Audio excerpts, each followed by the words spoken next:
നമസ്കാരം. Master K അക്കാഡമിയുടെ പുതിയൊരു ക്ലാസ്സിലേക്ക് എല്ലാവർക്കും സ്വാഗതം. നമ്മൾ ഇന്ന് ഡിസ്കസ് ചെയ്യാൻ ഉദ്ദേശിക്കുന്നത് സംസ്ഥാന ഭരണവും ഭരണ സംവിധാനങ്ങളും എന്ന് പറയുന്ന ആ ഒരു ഭാഗത്ത് നിന്ന് മുൻകാലങ്ങളിൽ ചോദിച്ചിട്ടുള്ളതും ഇനി ചോദിക്കാൻ സാധ്യതയുള്ളതുമായിട്ടുള്ള കുറച്ച് ചോദ്യങ്ങളുമായിട്ടാണ് വന്നിട്ടുള്ളത്. അതുമായി ബന്ധപ്പെട്ട കുറച്ച് എക്സ്പ്ലനേഷനും കാര്യങ്ങളും ഒക്കെ നമുക്കൊന്ന് പറഞ്ഞു പോകാം. ഒന്നാമത്തെ ചോദ്യത്തിലേക്ക് കടക്കുകയാണ്. 15ാം കേരള നിയമസഭയിലെ വിദ്യാഭ്യാസ വകുപ്പ് മന്ത്രി ആരാണെന്നാണ് ചോദ്യം. ഇപ്പോൾ നിലവിലുള്ള മന്ത്രിസഭ എത്രാമത്തെ മന്ത്രിസഭയാണെന്ന് ഓർത്തു വെക്കുക? 15ാം കേരള നിയമസഭയാണ്. ഓക്കെ ആണല്ലോ. 15ാം കേരള നിയമസഭയിലെ വിദ്യാഭ്യാസ മന്ത്രി ആരാണെന്നാണ് ചോദിച്ചേക്കുന്നത്. നമുക്കറിയാം, വ്യക്തമായിട്ട് അറിയാം, ഇപ്പോഴത്തെ വിദ്യാഭ്യാസ മന്ത്രി ആരാണെന്ന് ചോദിച്ചാൽ വി ശിവൻകുട്ടിയാണ്. ഓക്കെ ആണല്ലോ. അടുത്ത ക്വസ്റ്റ്യനിലേക്ക് പോകുന്നു. അതിന് മുന്നോടിയായിട്ട് നമ്മുടെ ഈ പറയുന്ന 15ാം കേരള നിയമസഭയിലെ എല്ലാ മന്ത്രിമാരും ഒന്നും പറഞ്ഞു പോകുന്നില്ല, നമ്മൾ എല്ലാം ഡീറ്റെയിൽ ആയിട്ട് ക്ലാസ്സിൽ എടുത്തതാണ്. ഇവിടെ വളരെ പ്രധാനപ്പെട്ട കുറച്ച് മന്ത്രിമാരെ ഒന്ന് പറഞ്ഞു പോകാം. സഹകരണം, തുറമുഖം, ദേവസ്വം ഈ വകുപ്പുകൾ കൈകാര്യം ചെയ്യുന്നത് VN വാസവനാണ്. അതുപോലെ തന്നെ ആരോഗ്യക്ഷേമം കൈകാര്യം ചെയ്യുന്നത് വീണ ജോർജ് ആണ്. ഉന്നത വിദ്യാഭ്യാസ വകുപ്പ് കൈകാര്യം ചെയ്യുന്നത് R ബിന്ദുവും പൊതുമരാമത്ത് ടൂറിസം കൈകാര്യം ചെയ്യുന്നത് മുഹമ്മദ് റിയാസും ഗതാഗത വകുപ്പ് മന്ത്രി ആരാണെന്ന് ചോദിച്ചാൽ ഗണേഷ് കുമാറുമാണ്. ഓക്കെ ആണല്ലോ. 15ാം കേരള നിയമസഭയാണ് ഇപ്പോൾ നിലവിലുള്ളത്. മുഖ്യമന്ത്രി ആരാണെന്ന് ചോദിച്ചാൽ പിണറായി വിജയനാണ്. രണ്ടാമത്തെ ചോദ്യത്തിലേക്ക് കടക്കുകയാണ്. 2025 ഏപ്രിൽ 30 ചുമതലയേറ്റ കേരളത്തിന്റെ 50ാമത്തെ ചീഫ് സെക്രട്ടറി ആരാണെന്നാണ് ചോദിച്ചിരിക്കുന്നത്. ഓക്കെ ആണല്ലോ. 50ാമത്തെ ചീഫ് സെക്രട്ടറി എന്ന് വെച്ചാൽ നിലവിലത്തെ ചീഫ് സെക്രട്ടറി ആരാണ്, കേരളത്തിലെ ഇപ്പോഴത്തെ ചീഫ് സെക്രട്ടറി ആരാണെന്നാണ് ചോദ്യം. ആൻസർ ഏതാണെന്ന് ചോദിച്ചാൽ A ജയതിലകാണ്. ഓക്കെ ആണല്ലോ. 50ാമത്തെ ചീഫ് സെക്രട്ടറിയാണ്, അഥവാ നിലവിലെ ചീഫ് സെക്രട്ടറിയാണ് ആര്? A ജയതിലക്. ഓർത്തു വെക്കുക, വളരെ പ്രധാനപ്പെട്ട ചോദ്യമാണ്, ചോദിക്കാൻ സാധ്യതയുള്ളതാണ്. 49ാമത്തെ ചീഫ് സെക്രട്ടറി ആരാണെന്ന് ചോദിച്ചാൽ ശാരദാ മുരളീധരനാണ്. ഈ പറയുന്ന ജയതിലകിന് മുമ്പ് 49ാമത്തെ ചീഫ് സെക്രട്ടറി ആരാണെന്ന് ചോദിച്ചാൽ ശാരദാ മുരളീധരനാണ്. അതുപോലെ തന്നെ ഇപ്പോ നിലവിലത്തെ ISRO ചെയർമാൻ ആരാണെന്ന് ചോദിച്ചാൽ V നാരായണനാണ്. ഓക്കെ ആണല്ലോ. ഇപ്പോഴത്തെ നമ്മുടെ ഈ പറയുന്ന സംസ്ഥാനത്ത് പല വകുപ്പുകളിൽ ഇരിക്കുന്ന മേധാവികളെ ഒന്ന് നമ്മൾ പറഞ്ഞു പോവുകയാണ്. ഇപ്പോൾ ലേറ്റസ്റ്റ് ആയിട്ട് വന്ന ആൾക്കാരാണ്, മാറ്റങ്ങളാണ് നമ്മൾ പറയുന്നത്. 50ാമത്തെ ചീഫ് സെക്രട്ടറി അഥവാ നിലവിലത്തെ കേരള ചീഫ് സെക്രട്ടറി ആരാണെന്ന് ചോദിച്ചാൽ ജയതിലകും 49ാമത്തെ ചീഫ് സെക്രട്ടറി ആരായിരുന്നു എന്ന് ചോദിച്ചാൽ ശാരദാ മുരളീധരനുമാണ്. നിലവിലത്തെ ISRO ചെയർമാൻ ആരാണെന്ന് ചോദിച്ചാൽ V നാരായണനാണ്. ഓർത്തു വെച്ചോണം, V നാരായണനാണ് ഇപ്പോഴത്തെ ISRO ചെയർമാൻ എന്ന് പറയുന്നത്. മുഖ്യമന്ത്രിയുടെ ഇപ്പോഴത്തെ പ്രൈവറ്റ് സെക്രട്ടറി ആരാണെന്ന് ചോദിച്ചാൽ A പ്രദീപ് കുമാറാണ്. ഓർത്തു വെച്ചോണേ, മുഖ്യമന്ത്രിയുടെ ഇപ്പോഴത്തെ പ്രൈവറ്റ് സെക്രട്ടറി ആരാണെന്ന് ചോദിച്ചാൽ A പ്രദീപ് കുമാറാണ്. ഇപ്പോഴത്തെ കേരള ഗവർണർ ആരാണെന്ന് വെച്ചാൽ രാജേന്ദ്ര വിശ്വനാഥ് അർലേക്കർ ആണ്. ഇപ്പോഴത്തെ കേരള ഗവർണർ ആരാണെന്ന് ചോദിച്ചാൽ രാജേന്ദ്ര വിശ്വനാഥ് അർലേക്കർ ആണ്. അതുപോലെ തന്നെ കേരളത്തിലെ ഇപ്പോഴത്തെ ചീഫ് സെക്രട്ടറി, കേരള ഹൈക്കോടതിയുടെ ചീഫ് സെക്രട്ടറി, ചീഫ് ജസ്റ്റിസ് ആരാണെന്ന് ചോദിച്ചാൽ ആരാണ്? നിതിൻ മത്വാർ ജംദാർ ആണ്. ഓക്കെ ആണല്ലോ. നിതിൻ മത്വാർ ജംദാർ ആണ് ഇപ്പോഴത്തെ ഹൈക്കോടതിയുടെ ചീഫ് ജസ്റ്റിസ് എന്നറിയപ്പെടുന്നത്. സംസ്ഥാന മനുഷ്യാവകാശ കമ്മീഷൻ നിലവിലത്തെ ചെയർമാൻ ആരാണെന്ന് ചോദിച്ചാൽ അലക്സാണ്ടർ തോമസ് ആണ്. അതുപോലെ തന്നെ ഇപ്പോഴത്തെ 7ാമത്തെ ധനകാര്യ കമ്മീഷൻ ചെയർമാൻ ആരാണെന്ന് ചോദിച്ചാൽ ആരാണ്? KN ഹരിലാലാണ്. ഓർത്തു വെച്ചോണം, ഇതൊക്കെ ഇപ്പോഴത്തെ മാറി വന്ന ആൾക്കാരാണ്. വളരെ വ്യക്തമായിട്ട് ഓർത്തു വെച്ചോണം. 49ാമത്തെ ചീഫ് സെക്രട്ടറി ശാരദാ മുരളീധരൻ മാറിയാണ് ഇപ്പോൾ 50ാമത്തെ ആര് വന്നത്? ജയതിലക് വന്നത്. നിലവിലത്തെ ISRO ചെയർമാൻ ആരാണെന്ന് ചോദിച്ചാൽ V നാരായണനും മുഖ്യമന്ത്രിയുടെ ഇപ്പോഴത്തെ പ്രൈവറ്റ് സെക്രട്ടറി ആരാണെന്ന് ചോദിച്ചാൽ പ്രദീപ് കുമാറുമാണ്. കേരള ഗവർണർ രാജേന്ദ്ര വിശ്വനാഥ് ആർലേക്കർ ആണ്. അതുപോലെ തന്നെ ഈ പറയുന്ന മനുഷ്യാവകാശ കമ്മീഷൻ, ഇപ്പോഴത്തെ സംസ്ഥാന മനുഷ്യാവകാശ കമ്മീഷൻ ചെയർമാൻ അലക്സാണ്ടർ തോമസും ഇപ്പോഴത്തെ ധനകാര്യ കമ്മീഷൻ 7ാമത്തെ ധനകാര്യ കമ്മീഷനാണ് സംസ്ഥാനത്തുള്ളത് KN ഹരിലാലുമാണ്. അടുത്ത 3ാമത്തെ ചോദ്യത്തിലേക്ക് പോവാണ്. യൂണിയൻ പബ്ലിക് സർവീസ് കമ്മീഷൻ അഥവാ UPSC തിരഞ്ഞെടുക്കുന്ന സിവിൽ സർവീസ് ഉദ്യോഗസ്ഥരെ നിയമിക്കുന്നത് ആരാണെന്നാണ് ചോദിച്ചേക്കുന്നത്. നമ്മുടെ ആൻസർ രാഷ്ട്രപതിയാണ്. ഓക്കെ ആണല്ലോ. UPSC തിരഞ്ഞെടുക്കുന്ന സിവിൽ സർവീസ് ഉദ്യോഗസ്ഥരെ നിയമിക്കാനുള്ള അധികാരം ആർക്കാണെന്ന് ചോദിച്ചാൽ രാഷ്ട്രപതിക്കാണ്. ഓർത്തു വെച്ചോണം, ഇന്ത്യൻ ഭരണഘടനയിൽ രാഷ്ട്രപതി പറ്റി പറയുന്ന ഇന്ത്യൻ ഭരണഘടനയിലെ ആർട്ടിക്കിൾ ഏതാണെന്ന് ചോദിച്ചാൽ 52ാമത്തെ ആർട്ടിക്കിളാണ്. അതുപോലെ തന്നെ കേന്ദ്രമന്ത്രിമാര്, പ്രധാനമന്ത്രി, സംസ്ഥാന ഗവർണർമാർ, തെരഞ്ഞെടുപ്പ് കമ്മീഷൻ ചെയർമാൻമാർ, UPSC അംഗങ്ങൾ, അതിന്റെ ചെയർമാൻമാർ, സൈനിക മേധാവികൾ, സുപ്രീം കോടതി, ഹൈക്കോടതി ജഡ്ജിമാർ തുടങ്ങിയവരെ എല്ലാം നിയമിക്കാനുള്ള അധികാരം ആർക്കാണെന്ന് ചോദിച്ചാൽ രാഷ്ട്രപതിക്കാണ്. ഓക്കെ ആണല്ലോ, വളരെ പ്രധാനപ്പെട്ടയാണ്. നമ്മുടെ ചോദ്യം ഇതായിരുന്നു, UPSCയിലെ അംഗങ്ങളെ നിയമിക്കുന്നത് ആരാണെന്ന് ചോദിച്ചാൽ ആരാണ്? ഈ പറയുന്ന രാഷ്ട്രപതിയാണ്. അടുത്തത് 4ാമത്തെ ചോദ്യത്തിലേക്ക് പോകുന്നു. വളരെ പ്രധാനപ്പെട്ടയാണ്. കേരള സർക്കാരിന്റെ ഒരുപാട് പദ്ധതികൾ നമ്മുടെ എക്സാമിന് ചോദിക്കാറുണ്ട്. എൻഡോസൾഫാൻ ബാധിതർക്കുമായുള്ള കേരള സർക്കാരിന്റെ പദ്ധതി ഏതാണെന്നാണ് ചോദ്യം. എൻഡോസൾഫാൻ ബാധിതർക്ക് വേണ്ടി അവരെ സഹായിക്കുക എന്ന ലക്ഷ്യവുമായിട്ട് കേരള സർക്കാർ നടപ്പാക്കിയ പദ്ധതി ഏതാണെന്നാണ് ചോദ്യം. ആൻസർ എന്ന് പറയുന്നത് സ്നേഹസ്വാന്തനമാണ്. ചോദിച്ചോണം, എൻഡോസൾഫാനുമായി ബന്ധപ്പെട്ട എൻഡോസൾഫാൻ ബാധിതരുമായി ബന്ധപ്പെട്ട കേരള സർക്കാർ നടപ്പാക്കുന്ന പദ്ധതി ഏതാണെന്ന് ചോദിച്ചാൽ സ്നേഹസ്വാന്തനമാണ്.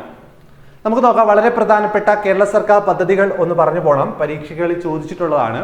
സുഹൃത പദ്ധതി എന്തുമായി ബന്ധപ്പെട്ടാണെന്ന് ചോദിച്ചാൽ കേരള സർക്കാരിന്റെ സൗജന്യ അർബുദ ചികിത്സാ പദ്ധതിയാണ്. ഓക്കെ ആണല്ലോ, കേരള സർക്കാരിന്റെ സൗജന്യ അർബുദ ചികിത്സാ പദ്ധതിയാണ് ഇതെന്ന് പറയുന്നത് സുഹൃതം എന്ന് പറയുന്നത്. അതുപോലെ തന്നെ സ്വാന്തനം എന്താണെന്ന് ചോദിച്ചാൽ നോർക്ക റൂട്ടസ് മുഖേന തിരികെ എത്തിയ പ്രവാസികളുടെ ക്ഷേമത്തിനായി നടപ്പിലാക്കി വരുന്ന കേരള സർക്കാർ ധനസഹായ പദ്ധതി. ഓർത്തു വെച്ചോളാം, സ്വാന്തനം എന്ന് പറയുന്നത്, സ്വാന്തന എന്ന് പറയുന്ന ഈ പറയുന്ന പദ്ധതി നോർക്ക റൂട്ടസ് മുഖേന തിരികെ എത്തിയ പ്രവാസികളുടെ ക്ഷേമത്തിനായി നടപ്പിലാക്കുന്ന കേരള സർക്കാർ ഈ പറയുന്ന ധനസഹായ പദ്ധതിയാണ് ഇതെന്ന് പറയുന്നത് സ്വാന്തന എന്ന് പറയുന്നത്. അതുപോലെ തന്നെ അനുയാത്ര വളരെ പ്രധാനപ്പെട്ടയാണ്. കേരളത്തെ വികലാംഗ സൗഹൃദ സംസ്ഥാനമാക്കി മാറ്റുന്നതിന് ശ്രദ്ധ കേന്ദ്രീകരിച്ചിട്ടുള്ള കേരള സർക്കാർ പദ്ധതിയാണ് അനുയാത്ര എന്ന് പറയുന്നത്. അപ്പോൾ നമ്മൾ നേരത്തെ പറഞ്ഞ ഏതായിരുന്നു? എൻഡോസൾഫാൻ ബാധിതരുമായി ബന്ധപ്പെട്ട അവരെ സഹായിക്കുക എന്ന ലക്ഷ്യവുമായി കേരള സർക്കാർ നടപ്പാക്കിയ പദ്ധതിയാണ് സ്നേഹസ്വാന്തനം. അതുപോലെ തന്നെ ഈ പറയുന്ന കേരള സർക്കാരിന്റെ സൗജന്യ അർബുദ ചികിത്സാ പദ്ധതി ഏതാണെന്ന് ചോദിച്ചാൽ സുഹൃതമാണ്. അതുപോലെ തന്നെ നോർക്ക റൂട്ടസ് മുഖേന തിരികെ എത്തുന്ന പ്രവാസികളെ സഹായിക്കാനുള്ള ധനസഹായ പദ്ധതിയാണ് സാന്ത്വന. അതുപോലെ കേരളത്തെ വികലാംഗ സൗഹൃദ സംസ്ഥാനമാക്കി മാറ്റുന്ന പദ്ധതിയാണ് ഇതെന്ന് പറയുന്നത് അനുയാത്ര എന്ന് പറയുന്നത്. അതുപോലെ ലീപ്പ് എന്ന് പറയുന്നത് എന്താണെന്ന് ഓർത്തു വെച്ചോണം. ജീവിതശൈലി രോഗ നിയന്ത്രണത്തിനായി സംസ്ഥാനത്തെ സ്കൂളുകളിൽ നടപ്പാക്കുന്ന ബോധവൽക്കരണ പരിപാടിയാണ് എന്ന് പറയുന്നത് ലീപ്പ് എന്ന് പറയുന്നത്. ഓർത്തു വെച്ചോണം, സംസ്ഥാനത്തെ സ്കൂളുകളിൽ ജീവിതശൈലി രോഗ നിയന്ത്രണത്തിനായി നടപ്പാക്കുന്ന ബോധവൽക്കരണ പരിപാടിയാണ് എന്ന് പറയുന്നത് ലീപ്പ് എന്ന് പറയുന്നത്. അതുപോലെ അഗതി പുനരധിവാസ ദാരിദ്ര്യ നിർമ്മാർജ്ജന വകുപ്പ് ആരംഭിച്ച പദ്ധതിയാണ് ഏതെന്ന് പറയുന്നത് ആശ്രയ.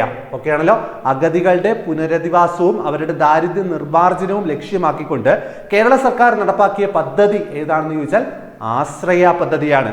അതുപോലെ താലോല പദ്ധതി എന്താണെന്ന് ചോദിച്ചാൽ വൃക്കരോഗം, ഹൃദ്രോഗം തുടങ്ങിയ മാരക രോഗങ്ങൾ ബാധിച്ച കുട്ടികൾക്ക് ധനസഹായം നൽകുന്ന കേരള സർക്കാർ പദ്ധതിയാണ് ഏതെന്ന് പറയുന്നത് താലോലം എന്ന് പറയുന്നത്. ഓക്കെ ആണല്ലോ, ഇതെല്ലാം മുൻകാലങ്ങളിൽ ചോദിച്ചിട്ടുള്ള ചില പദ്ധതികളാണ്. ഈ പറയുന്ന ആശ്രയം, അഗതി പുനരധിവാസം, അതുപോലെ തന്നെ ദാരിദ്ര്യ നിർമ്മാർജ്ജനമാണ്. താലോലം എന്താണെന്ന് ചോദിച്ചാൽ വൃക്കരോഗം, ഹൃദ്രോഗം തുടങ്ങിയ മാരക രോഗങ്ങൾ ബാധിച്ച കുട്ടികളുടെ ക്ഷേമത്തിനായിട്ടുള്ള ധനസഹായ പദ്ധതിയാണ് താലോലം എന്ന് പറയുന്നത്. അടുത്തത് ആർദ്രം പദ്ധതി വളരെ പ്രധാനപ്പെട്ടതാണ്, എപ്പോഴും ചോദിച്ചിട്ടുള്ളതാണ്. ഈ പറയുന്ന സംസ്ഥാനത്തെ ജനസൗഹൃദ ആരോഗ്യ സേവന സംവിധാനം നടപ്പാക്കുന്നതിന് വേണ്ടി നടപ്പാക്കിയ ഒരു പദ്ധതിയാണ് എന്ന് പറയുന്നത് ആർദ്രം പദ്ധതി. സർക്കാർ ആശുപത്രികളെ ജനസൗഹൃദ ആശുപത്രികളാക്കി മാറ്റുക എന്നുള്ള ലക്ഷ്യവുമായിട്ട് കേരള സർക്കാർ നടപ്പാക്കിയ പദ്ധതിയാണ് ആർദ്ര പദ്ധതി. എല്ലാ രോഗികൾക്കും മാന്യമായ പരിചരണം ലഭ്യമാക്കുന്നതോടൊപ്പം ആവശ്യാനുസൃതം ചികിത്സയും ഈ സമീപനത്തിലൂടെ ലക്ഷ്യമാക്കുന്നു. അത്യാധുനിക സൗകര്യങ്ങളോടുകൂടിയ നിബന്ധനകൾക്കനുസൃതമായ എല്ലാ പ്രാഥമിക ആരോഗ്യ കേന്ദ്രങ്ങളും പ്രാഥമിക ചികിത്സാ കേന്ദ്രങ്ങളായ കുടുംബാരോഗ്യ കേന്ദ്രങ്ങളാക്കി മാറ്റുക എന്നതാണ് ഇതിന്റെ ലക്ഷ്യം. ഓക്കെ ആണല്ലോ, അപ്പോൾ സർക്കാർ ആശുപത്രികളെ ജനസൗഹൃദ ആശുപത്രികളാക്കി മാറ്റുക എന്നുള്ള ലക്ഷ്യവുമായിട്ട് കേരള സർക്കാർ നടപ്പാക്കിയ പദ്ധതിയാണ് ഏതെന്ന് പറയുന്നത് ആർദ്രം പദ്ധതി എന്ന് പറയുന്നത്. അപ്പോൾ സർക്കാർ ആശുപത്രികളുമായി ബന്ധപ്പെട്ട ഒരു പദ്ധതിയാണ് ആർദ്രം. അടുത്തത് സുബോധം എന്ന് പറയുന്നത് കേരള സർക്കാരിന്റെ ലഹരി വിരുദ്ധ ബോധവൽക്കരണ പരിപാടിയാണ് സുബോധം. ഓക്കെ ആണല്ലോ, കേരള സർക്കാരിന്റെ ലഹരി വിരുദ്ധ പദ്ധതി ഏതാണെന്ന് ചോദിച്ചാൽ ഏതാണ് സുബോധം എന്നുള്ളതാണ്. അതുപോലെ തന്നെ പെൻഡ്രൈവ് എന്താണെന്ന് ചോദിച്ചാൽ ക്ഷയരോഗികളെ പ്രമേഹം തടയാനുള്ള പദ്ധതി, ക്ഷയരോഗികൾക്ക് അവരുടെ പ്രമേഹം തടയാനുള്ള പദ്ധതിയാണ് ഇതെന്ന് പറയുന്നത് പെൻഡ്രൈവ് പദ്ധതി എന്ന് പറയുന്നത്. അതുപോലെ തന്നെ ബാലമുകുളം സ്കൂൾ കുട്ടികൾക്ക് വേണ്ടി നടപ്പാക്കിയ ഒരു പദ്ധതിയാണ് ബാലമുകുളം. സംസ്ഥാന ആയുർവേദ വകുപ്പ് നടപ്പാക്കിയ ആരോഗ്യ പദ്ധതിയാണ്. സ്കൂൾ കുട്ടികൾക്ക് വേണ്ടി സംസ്ഥാന ആയുർവേദ വകുപ്പ് നടപ്പാക്കിയ ഒരു പദ്ധതിയാണ് ഏതെന്ന് പറയുന്നത് ബാലമുകുളം എന്ന് പറയുന്നത്. ആരോഗ്യ കിരണം വളരെ പ്രധാനപ്പെട്ട ഒരു പദ്ധതിയാണ്. 18 വയസ്സിൽ താഴെയുള്ള കുട്ടികൾക്ക് സൗജന്യ ചികിത്സ നടപ്പാക്കുന്ന പദ്ധതി ഏതാണെന്ന് ചോദിച്ചാൽ ഏതാണ്? ഈ പറയുന്ന ആരോഗ്യ കിരണമാണ്. ആരോഗ്യ കിരണത്തിന് ഏജ് ലിമിറ്റ് ഉണ്ട്. 18 വയസ്സിൽ താഴെയുള്ള കുട്ടികൾക്ക് ഈ പറയുന്ന സൗജന്യ ചികിത്സ നൽകുന്ന പദ്ധതി ഏതാണെന്ന് ചോദിച്ചാൽ ആരോഗ്യ കിരണമാണ്. അതുപോലെ തന്നെ ആവാസ് ഇതര സംസ്ഥാന തൊഴിലാളികൾക്കായി കേരള സർക്കാർ ആരംഭിച്ച ചികിത്സാ സഹായ പദ്ധതിയാണ് ഏതെന്ന് പറയുന്നത്? ആവാസ് എന്ന് പറയുന്നത്. ഓക്കെ ആണല്ലോ. നമ്മുടെ സംസ്ഥാനത്തല്ലാത്ത ഇതര സംസ്ഥാന തൊഴിലാളികൾക്കായി കേരള സർക്കാർ ആരംഭിച്ച ചികിത്സാ ധനസഹായ പദ്ധതിയാണ് ആവാസ് എന്ന് പറയുന്നത്. ഓക്കെ, അങ്ങനെ വളരെ പ്രധാനപ്പെട്ട പദ്ധതികൾ ഒക്കെയാണ് നമ്മൾ ഡിസ്കസ് ചെയ്തത്. ഇതൊക്കെ എക്സാമിന് ചോദിച്ചിട്ടുള്ളതാണ്. നമുക്ക് നോക്കാം. ഇനി 5ാമത്തെ ചോദ്യത്തിലേക്ക് കടക്കുകയാണ്. കേരളത്തിലെ ജില്ലാ ദുരന്ത നിവാരണ അതോറിറ്റിയെ സംബന്ധിച്ച് ഇനി പറയുന്നവയിൽ ഏതാണ് ശരി എന്നാണ് ചോദിച്ചിരിക്കുന്നത്. ജില്ലാ ദുരന്ത നിവാരണ അതോറിറ്റി, കേരളത്തിലെ ജില്ലാ ദുരന്ത നിവാരണ അതോറിറ്റിയുടെ കോർഡിനേറ്റിംഗ് ചെയർമാൻ ജില്ലാ കളക്ടർ എന്നാണ് പറഞ്ഞിട്ടുള്ളത്. 2ാമത്തെ സ്റ്റേറ്റ്മെന്റിലൂടെ നമുക്ക് നോക്കാം. കേരളത്തിലെ ജില്ലാ ദുരന്ത നിവാരണ അതോറിറ്റിയുടെ ചെയർമാൻ ജില്ലാ പഞ്ചായത്ത് പ്രസിഡന്റ് എന്നാണ് പറഞ്ഞിരിക്കുന്നത്. അപ്പോൾ ഇവിടെ ഒരു കൺഫ്യൂഷൻ വരുന്നത്, ഈ പറഞ്ഞിട്ടുള്ള 2 സ്റ്റേറ്റ്മെന്റും തെറ്റാണ്. ഓക്കെ ആണല്ലോ. ഇതിൽ ഏതാണ് ശരി എന്നാണ് ചോദിച്ചിരിക്കുന്നത്. അപ്പോൾ ഈ പറഞ്ഞിട്ടുള്ള 2 സ്റ്റേറ്റ്മെന്റും തെറ്റാണ്. 1ഉം 2ഉം തെറ്റാണ് എന്നാണ് ഇവിടെ ആൻസർ വരുന്നത്. കാരണം കേരളത്തിന്റെ ജില്ലാ ദുരന്ത നിവാരണ അതോറിറ്റിയുടെ ചെയർമാൻ ആണ് ആരെന്ന് പറയുന്നത്? ജില്ലാ കളക്ടർ. ഓർത്തു വെച്ചോണം, കേരളത്തിന്റെ ജില്ലാ ദുരന്ത നിവാരണ അതോറിറ്റിയുടെ ചെയർമാൻ ആരാണെന്ന് ചോദിച്ചാൽ ജില്ലാ കളക്ടറും അതിന്റെ കോർഡിനേറ്റിംഗ് ചെയർമാൻ മാത്രമാണ് ആരെന്ന് പറയുന്നത്? ജില്ലാ പഞ്ചായത്ത് പ്രസിഡന്റും. അപ്പോൾ ഇത് തമ്മിൽ ആ ഒരു സ്റ്റേറ്റ്മെന്റ് തമ്മിൽ ഒരു മാറിപ്പോയി എന്നേ ഉള്ളൂ. അപ്പോൾ ഈ പറഞ്ഞിട്ടുള്ള സ്റ്റേറ്റ്മെന്റ് തെറ്റാണ്. കേരളത്തിലെ ജില്ലാ ദുരന്ത നിവാരണ അതോറിറ്റിയുടെ ചെയർമാൻ ആരാണെന്ന് ചോദിച്ചാൽ നമ്മുടെ ജില്ലാ കളക്ടറും കേരളത്തിലെ ജില്ലാ ദുരന്ത നിവാരണ അതോറിറ്റിയുടെ കോർഡിനേറ്റിംഗ് ചെയർമാൻ ആരാണെന്ന് ചോദിച്ചാൽ ജില്ലാ പഞ്ചായത്ത് പ്രസിഡന്റുമാണ്. ഓർത്തു വെക്കുക. അടുത്തത് മെഡിസെപ്പുമായി ബന്ധപ്പെട്ട ഒരു ചോദ്യമാണ്. മെഡിസെപ്പ് പദ്ധതിയുമായി സഹകരിക്കുന്ന ഇൻഷുറൻസ് കമ്പനി ഏതാണെന്നാണ് ചോദ്യം. മെഡിസെപ്പ് പദ്ധതിയുമായി സഹകരിക്കുന്ന ഇൻഷുറൻസ് കമ്പനി ഏതാണ്? ആൻസർ ഓപ്ഷൻ സി ആണ്. ഓറിയന്റൽ ഇൻഷുറൻസ് കമ്പനിയാണ്. മെഡിസെപ്പ് പദ്ധതിയുമായി സഹകരിക്കുന്ന ഇൻഷുറൻസ് കമ്പനി ഏതാണെന്ന് ചോദിച്ചാൽ ഓറിയന്റൽ ഇൻഷുറൻസ് കമ്പനിയാണ്. എന്താണ് മെഡിസെപ്പ് എന്ന് നമുക്ക് നോക്കാം. സർക്കാർ ജീവനക്കാരുടെയും പെൻഷൻകാരുടെയും ആരോഗ്യ ഇൻഷുറൻസ് പദ്ധതിയാണ് എന്നു പറയുന്നത് മെഡിസെപ്പ് എന്ന് പറയുന്നത്. ഓർത്തു വെച്ചോണം, സർക്കാർ ജീവനക്കാരുടെയും പെൻഷൻകാരുടെയും ആരോഗ്യ ഇൻഷുറൻസ് പദ്ധതിയാണ് മെഡിസെപ്പ് എന്ന് പറയുന്നത്. മെഡിസെപ്പ് പദ്ധതി നിലവിൽ വന്നത് എന്നാണെന്ന് ചോദിച്ചാൽ 2022 ജൂലൈ 1 മുതലാണ്. മെഡിസെപ്പ് പദ്ധതി നിലവിൽ വന്നത് 2022 ജൂലൈ 1-നാണ്. മെഡിസെപ്പ് പദ്ധതിക്ക് എന്ത് കൊടുക്കുന്നത്? ഈ പറയുന്ന ഇൻഷുറൻസ് കമ്പനി, ഈ പറയുന്ന ഇൻഷുറൻസ് കമ്പനി, പദ്ധതിയുമായി ബന്ധപ്പെട്ട ഇൻഷുറൻസ് കമ്പനി ഏതാണെന്ന് ചോദിച്ചാൽ ഓറിയന്റൽ ഇൻഷുറൻസ് കമ്പനിയാണ്. അടുത്തത് 7ാമത്തെ ചോദ്യത്തിലേക്ക് കടക്കാം. അക്ഷയ പദ്ധതിയുമായി ബന്ധപ്പെട്ട പ്രസ്താവനകൾ പരിശോധിച്ച് തെറ്റായത് തിരഞ്ഞെടുക്കാനാണ് ചോദിച്ചിരിക്കുന്നത്. തെറ്റായിട്ടുള്ള പ്രസ്താവന.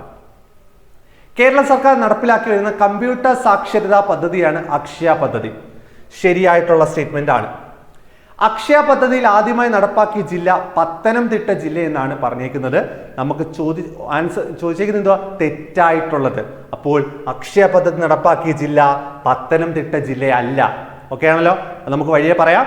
അക്ഷയ പദ്ധതി നടപ്പിലാക്കിയ വർഷം 2008. ശരിയായിട്ടുള്ള പ്രസ്താവനയാണ്. ഓക്കെ ആണല്ലോ. അക്ഷയ പദ്ധതി നടപ്പാക്കിയ വർഷം 2008. കേരള സർക്കാർ നടപ്പിലാക്കി വരുന്ന കമ്പ്യൂട്ടർ സാക്ഷരതാ പദ്ധതിയാണ് എന്ന് പറയുന്നത് ഈ പറയുന്ന അക്ഷയ പദ്ധതി എന്ന് പറയുന്നത്. നമുക്ക് നോക്കാം. അക്ഷയ പദ്ധതിയുമായി ബന്ധപ്പെട്ട വളരെ പ്രധാനപ്പെട്ട എക്സാമിന് ചോദിച്ചിട്ടുള്ള പോയിന്റ്സുകളാണ്. കേരള സർക്കാർ രൂപം നൽകിയ കമ്പ്യൂട്ടർ സാക്ഷരതാ പദ്ധതിയാണ് അക്ഷയ പദ്ധതി. വിവരസാങ്കേതിക വിദ്യ ജനകീയമാക്കുകയും സർക്കാർ സംവിധാനങ്ങൾക്ക് ഓൺലൈനായി ജനങ്ങളിൽ എത്തിക്കുകയും ചെയ്യുക എന്ന ലക്ഷ്യത്തോടെ കേരള സർക്കാർ നടപ്പിലാക്കിയതാണ് ഈ പദ്ധതി. അക്ഷയ പദ്ധതി ഉദ്ഘാടനം ചെയ്തത് ഡോക്ടർ APJ അബ്ദുൽ കലാമാണ്. അക്ഷയ പദ്ധതിക്ക് തുടക്കം കുറിച്ചത് 2002 നവംബർ 18-നാണ്.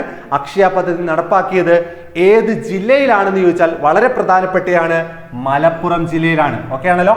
അക്ഷയ പദ്ധതി നിലവിൽ വന്നത്, അത് ആദ്യം നടപ്പാക്കിയത് ഏത് ജില്ലയിലാണെന്ന് ചോദിച്ചാൽ മലപ്പുറം ജില്ലയിൽ 2002 നവംബർ 18-നാണ്.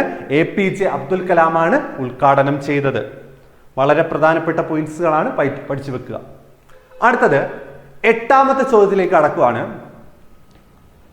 അഡ്വക്കേറ്റ് ജനറലിനെ സംബന്ധിച്ച് താഴെ പറയുന്ന പ്രസ്താവനകൾ പരിശോധിക്കുക. അഡ്വക്കേറ്റ് ജനറലുമായി ബന്ധപ്പെട്ട പ്രസ്താവനകളാണ് തന്നിട്ടുള്ളത്.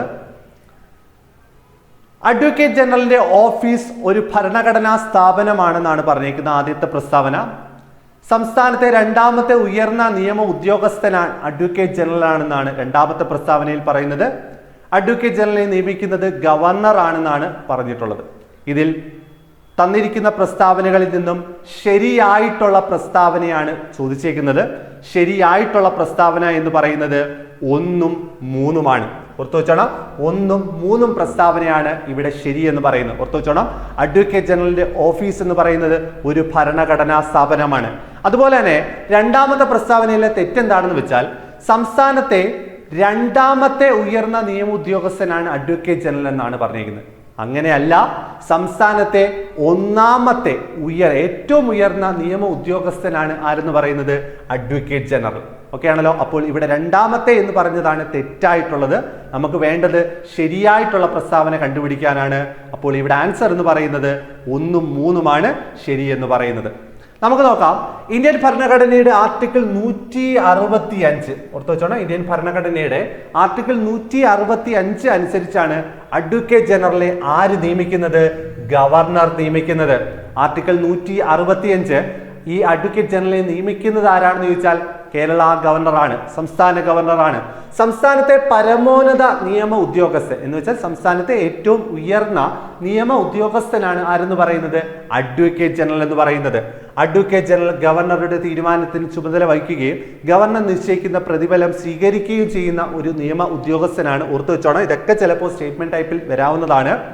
ഒരു ഹൈക്കോടതി ജഡ്ജിയായി നിയമിക്കപ്പെടാൻ യോഗ്യതയുള്ള ഒരു വ്യക്തിയാണ് ഗവർണർ സംസ്ഥാനത്തിന്റെ അഡ്വക്കേറ്റ് ജനറലായിട്ട് നിയമിക്കുന്നത്. ഓർത്തു വെച്ചോണം, ഒരു ഹൈക്കോടതി ജഡ്ജിയായി നിയമിക്കപ്പെടാൻ യോഗ്യതയുള്ള ഒരു വ്യക്തിയാണ് ഗവർണർ ആരായിട്ട് നിയമിക്കുന്നത്? സംസ്ഥാനത്തെ ഏറ്റവും ഉയർന്ന നിയമ ഉദ്യോഗസ്ഥനായിട്ടുള്ള അഡ്വക്കേറ്റ് ജനറലായിട്ട് നിയമിക്കുന്നത്. ഇന്ത്യൻ ഭരണഘടനയിൽ 165 പ്രകാരമാണ് അഡ്വക്കേറ്റ് ജനറലിനെ പറ്റി മെൻഷൻ ചെയ്യുന്നത്. അടുത്തത് 9ാമത്തെ ചോദ്യത്തിലേക്ക് കടക്കുകയാണ്. താഴെ പറയുന്ന പ്രസ്താവനകൾ ഏതാണ് ശരി? ശരിയായിട്ടുള്ള പ്രസ്താവന. ഇങ്ങനെയൊക്കെ വരുമ്പോൾ ഏതാണ് ക്വസ്റ്റ്യൻ പേപ്പറിൽ നമ്മൾ ഇങ്ങനെ ഒന്ന് മാർക്ക് ചെയ്യുന്നത് നല്ലതായിരിക്കും. കാര്യം തെറ്റാണോ ശരിയാണോ എന്ന് നമുക്കന്ന് പെട്ടെന്ന് ഐഡന്റിഫൈ ചെയ്യാൻ വേണ്ടി. ശരിയായിട്ടുള്ള പ്രസ്താവനയാണ് നമുക്ക് ചോദിച്ചിരിക്കുന്നത്. മുഖ്യ തെരഞ്ഞെടുപ്പ് കമ്മീഷണറെയും മറ്റ് തെരഞ്ഞെടുപ്പ് കമ്മീഷണർമാരെയും നിയമിക്കുന്നത് രാഷ്ട്രപതിയാണ്. ശരിയായിട്ടുള്ള പ്രസ്താവനയാണ്. ഇംപീച്ച്മെന്റ് നടപടിയിലൂടെയാണ് മുഖ്യ തെരഞ്ഞെടുപ്പ് കമ്മീഷണറെ പുറത്താക്കുന്നത്. ആണോ? ശരിയായിട്ടുള്ള പ്രസ്താവനയാണോ? ശരിയായിട്ടുള്ള പ്രസ്താവന